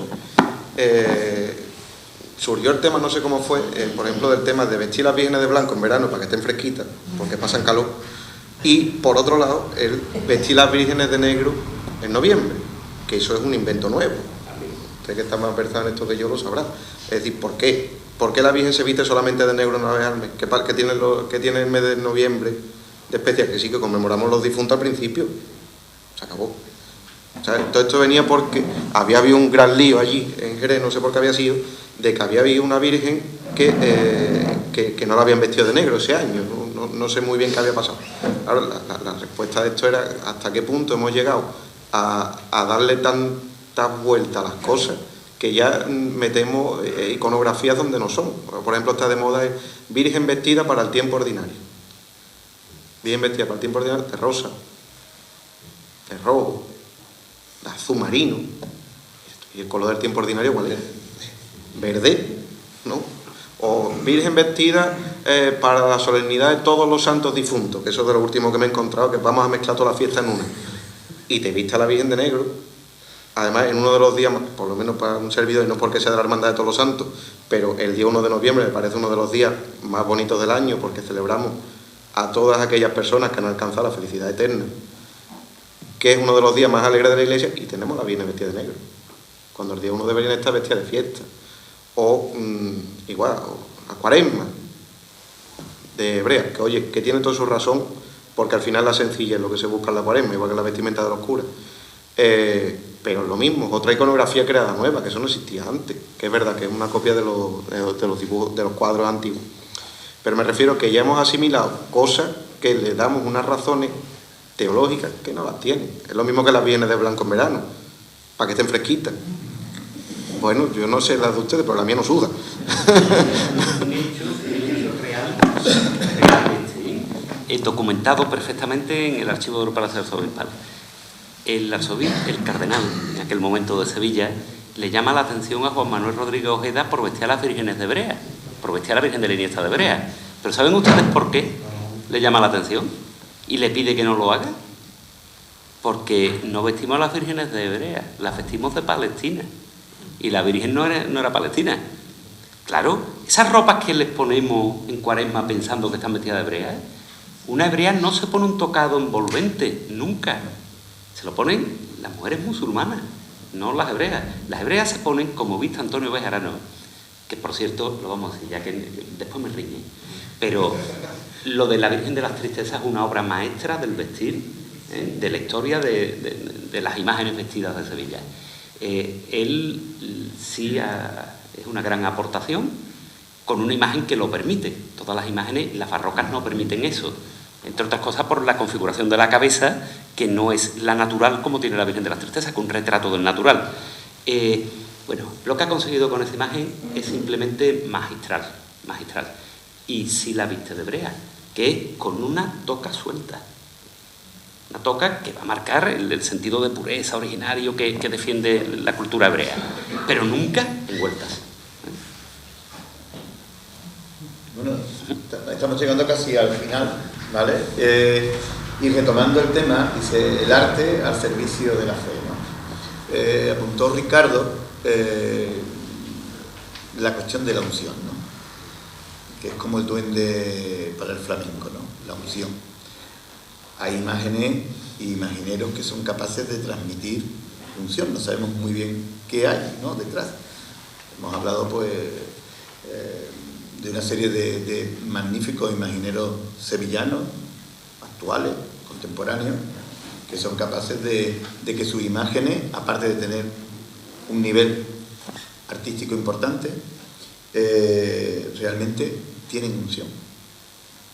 Entonces, o se puede conseguir también la unción, porque es verdad que la Virgen de la Tristeza antes era anodina, ¿no? No creo que tuviera nadie que se fijara en ella, ¿no? Más bien, tuvo una época en que fue un poco rechazada por esa cuestión de ser un retrato del natural, ¿no? Y en cambio hoy en día es un referente, ¿no? Y la imagen, curiosamente, se le ha dotado de muchísima unción. Yo sé de muchos amigos míos que van a verla porque les transmite, ¿no? O sea que, como por ejemplo, la cuestión de la unción, ¿no? Yo creo que es importante,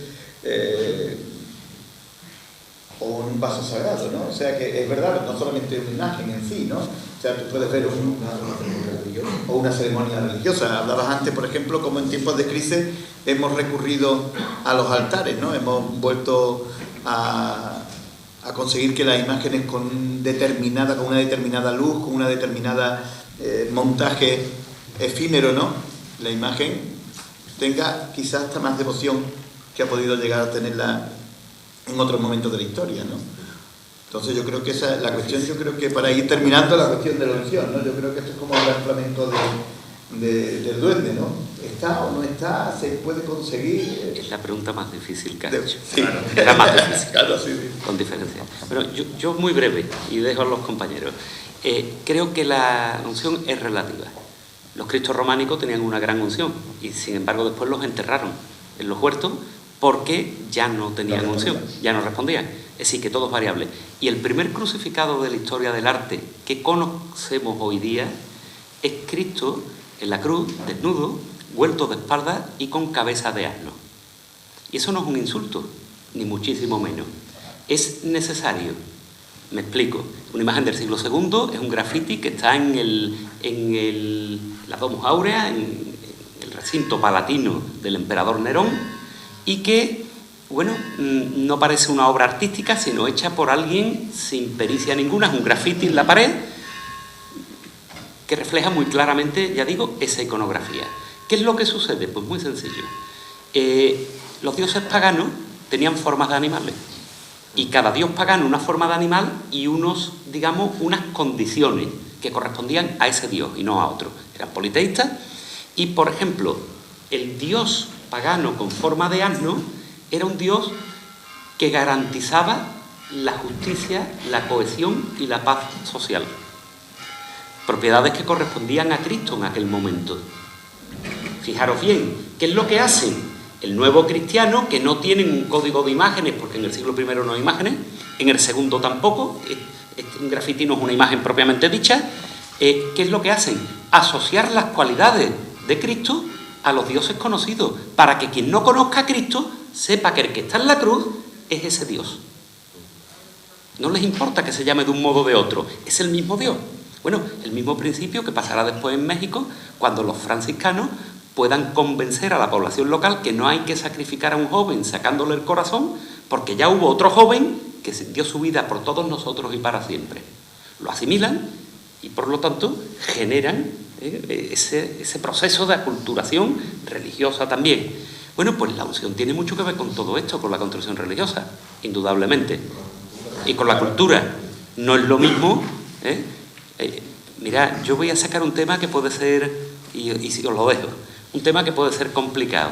En un libro de 3 grandes especialistas de historia del arte, 3 profesores muy acreditados, hay un capítulo que se llama Neobarroco Gay.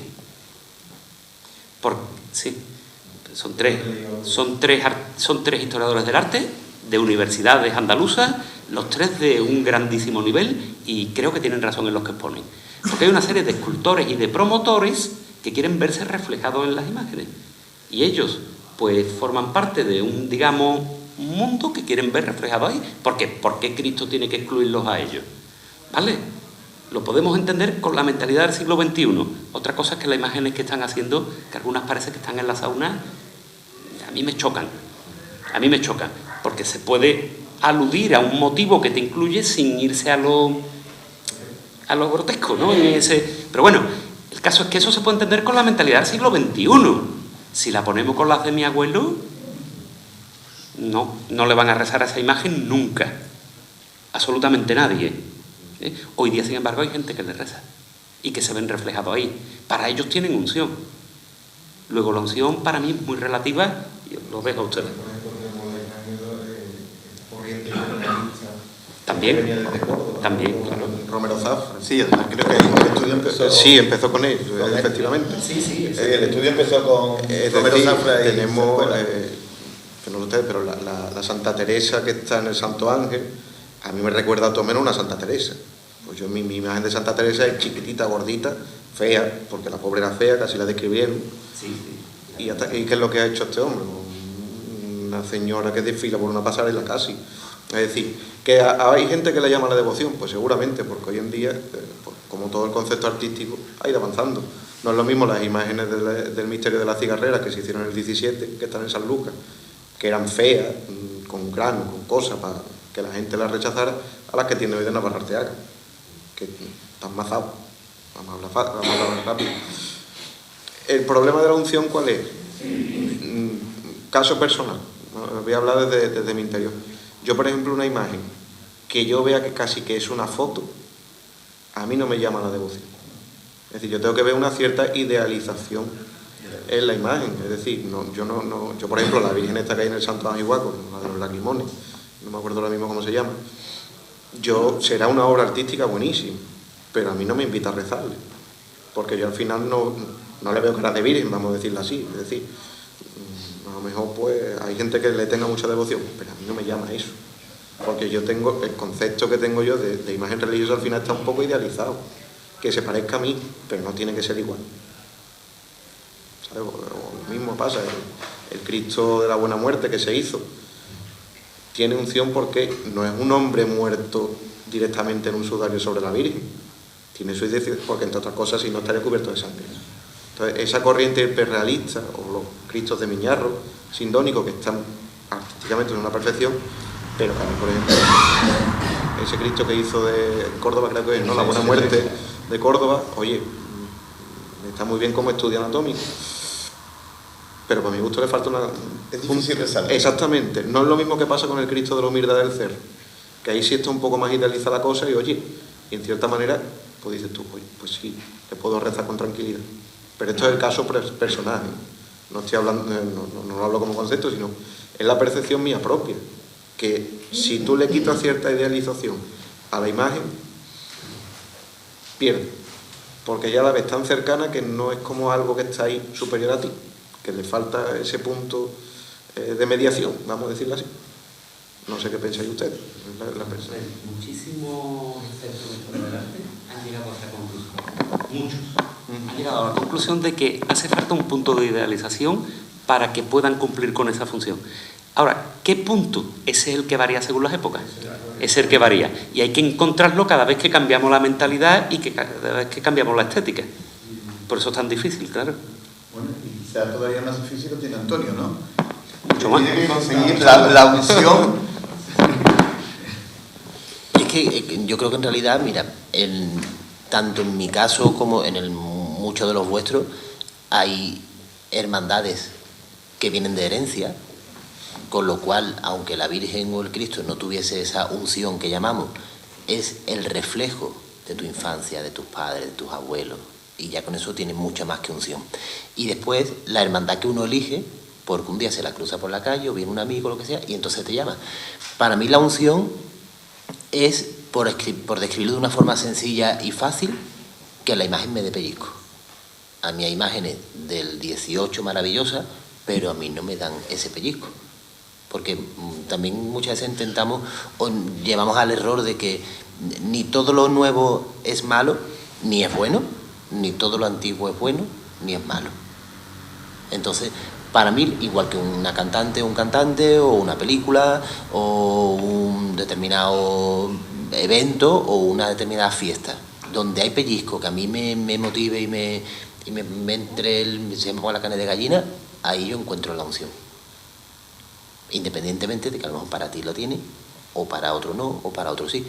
Hay iconos que por algo están ahí, llámese el Gran Poder, el Cachorro, y por supuesto la Virgen del Universo, que es la Macarena, porque eso está cargado de esa pasión, esa devoción, ese rezo, esa súplica y ese agradecimiento, y como imagen en sí también se cargan de esa energía, y eso se percibe. Entonces, para mí, ese pellizco lo tiene o bien por algo que viene de familia, porque me recuerda a lo que yo he vivido y a lo que faltan, que en mi caso uno las dos cosas. La Macarena es por familia y por convicción. Entonces, para mí ella es el top 10 de todo. Pero porque encuentro todo lo que yo busco en una imagen. Y bueno, es cierto también que además hay imágenes muy poco favorecidas, y no solamente de Sevilla, sino que va a algunas patronas del pueblo y dice, ¿cómo puede llegar a tener esta devoción? Pero a lo mejor porque son bellezas de otra época. Sí, pero además, yo creo que además la imagen también se dota Lo que les rodea. de lo que le rodea. Exactamente. Yo, por ejemplo, lo hablo mucho Yo creo que hay imágenes que con compañeros tú míos de decías, pueblo, ¿no? La esos oración, siglos que han llevado de rezos por todas ahí. esas sesiones, Hay la imagen magia. llega un momento en que se hace Se poseedor, cargan, claro que se sí. carga de esa energía. Claro. La Virgen de los Ese es uno de los que vinculada a una casa real, en una capilla real, o sea, más distante imposible. Capilla real, por los siglos de los siglos, allí no podías hacer nada porque era privada. Y una imagen, yo creo que mal llamada gótica, ¿eh? Yo esto lo defiendo, aunque sea del siglo XIII, a mí me parece románica de pleno, simétrica, hierática, inexpresiva. Bueno, pues tiene todos los componentes para que no tenga unción y no tenga devoción. Y sin embargo tiene una enorme devoción, porque se juntan una serie de factores que la hacen. Claro, eso es importantísimo. El añadido y también la proyección sentimental. A ver, miren, yo encuentro una tremenda unción en los Cristos románicos y la gente no la ve. O sea, depende un poquito lo que pongamos nosotros. O, para mí la imagen con mayor unción, hablo ya, esto es muy personal, para mí es el Cristo de la Clemencia de la Catedral de Sevilla. Es lo máximo. O sea, es la idea de Dios. La idea absoluta de Dios. Y no se dan una serie de circunstancias y no tiene la proyección devocional que debería. El mismo Señor de Pasión. Imagen con una capacidad expresiva tremenda. Para mí, más expresiva que otras. No vamos a comparar una cosa, pero más expresiva que otras muchas. Sin embargo, no tiene esa carga devocional tan fuerte porque no se reúnen esas otras circunstancias que son importantes. Fijaros una cosa. Yo no creo en las casualidades. Creo que cuando las cosas suceden, las cosas materiales, son por algo, evidentemente. ¿Por qué son las hermandades de la Macarena y del Gran Poder las dos que alcanzan una difusión que cede al barrio y que abarca toda la ciudad? Solo a partir de ahí podrá venir la Universal. Pero primero tiene que venir la extensión en la ciudad. Pues porque son los dos barrios que tenían más corrales de vecinos. Cuando los corrales de vecinos los tiran y esos vecinos tienen que irse a los barrios nuevos, se extienden por toda Sevilla. Luego son circunstancias las que contribuyen a que esas devociones se potencien, se fomenten y salgan. Bueno, pues no sé si hemos dejado sobre la mesa otras posibles reuniones, ¿no?, para poder seguir acercándonos al tema del arte sagrado, ¿no?, y en este caso el arte de las cofradías, ¿no? Nada, yo pues en nombre de la hermandad agradecer vuestra presencia. Esperemos que esto se vuelva a ir repitiendo con cierta periodicidad y podamos ir acercándonos, ¿no? ¿Tienes tarea? Ya. Un día de catequesis, y yo de catequesis, un día de catequesis hay que dedicarlo a discutir esta cuestión. De poco, por ejemplo, yo llevo a mis alumnos al Museo del Centro, los pequeños, ¿no?, para que tengan que dibujar y vean, ¿no? Y me hizo mucha gracia hace unos años, uno que me dice a mí, digo, ¿qué cuadro es el que más te gusta? Y me dice, a mí, el del parque ese, con los columpios y todas estas cosas, ¿no? Y yo no sabía qué cuadro era. Y es un San Miguel que detrás hay como una especie de gran rueda, ¿no?, donde están todos los condenados, que claro, él lo había visto y era totalmente la noria, ¿no? Yo cuando vi el cuadro digo, realmente es la noria, ¿no? Entonces, bueno, pues yo creo que quizás al mundo de las cofradías, a la Iglesia, al tema académico, yo creo que tenemos una tarea importante, ¿no?, y es difundir realmente de dónde venimos y cuáles son realmente los pilares fundamentales para que no sea todo me gusta o no me gusta, o lo visto así porque me da la gana, o pongo el pavo real, o simplemente visto a la gente del color litúrgico que quiero hacerlo, ¿no? O utilizo temas que he oído en tiempo ordinario, que no significa que lo he visto ordinariamente, ¿vale? Y bueno, pues yo creo que tenemos ahí abierto un mundo importante, porque además es un mundo que yo creo que a través de los últimos 20 siglos la Iglesia lo ha utilizado para catequizar, para que se aprendan verdades de fe, que es mucho más fácil cuando las ven materiales, ¿no? O materializadas, ¿no? Y yo creo que es importante que eso se vuelva a retomar, ¿no? Quizás por eso mismo yo creo que quizás hubiera hasta una medio limpieza de iconografías y de imágenes que no reúnen pues las más mínimas calidades artísticas, y bueno, no solamente imágenes, ¿no?, sino enseres, ¿no?, y demás, ¿no? Fernando, una pequeña observación. Mire,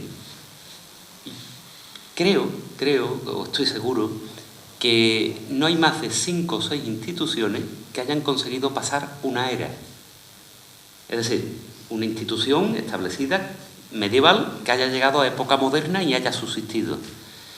Se contarían con los dedos de una mano. Sin embargo, la Iglesia ha pasado de la era antigua a la medieval, de la medieval a la moderna, de la moderna a la contemporánea. Y si, como algunos piensan o pensamos, la contemporánea ya ha pasado y estamos iniciando otra era, la va a pasar también. Eso solo es posible por su capacidad de adaptación, de progresar conforme se van moviendo las estructuras de las sociedades y se va adaptando a ellas.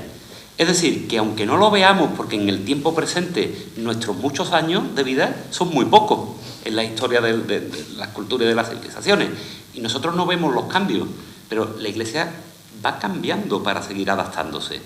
Y evidentemente los problemas que advertimos aquí, muchos de ellos se van a superar, muchísimo, y surgirán otros nuevos con las nuevas sociedades.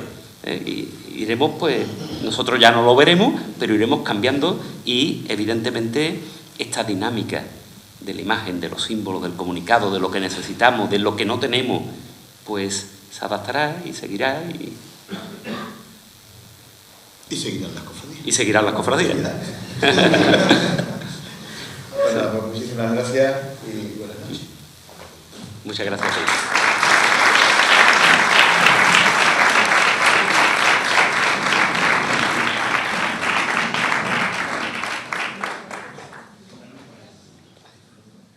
Ricardo, Andrés, Fernando, Juan, Antonio, agradeceros profundamente vuestra presencia aquí en nuestra hermandad.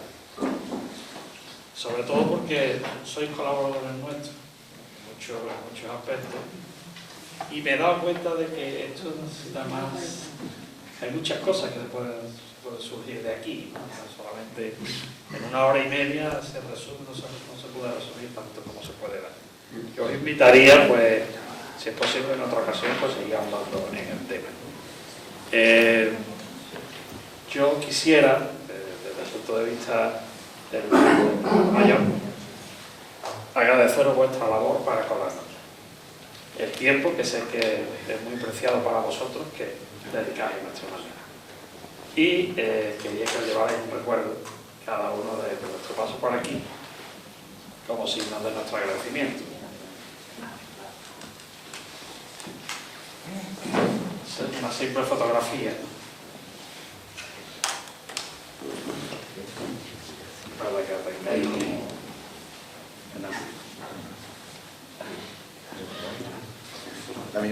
por este lado, la mía tiene por este lado. Que viene con el nombre y todo. Hombre, bien. Muchas gracias. Y a todos vosotros, muchísimas gracias por habernos acompañado en esta noche tan interesante. Muchas gracias a todos.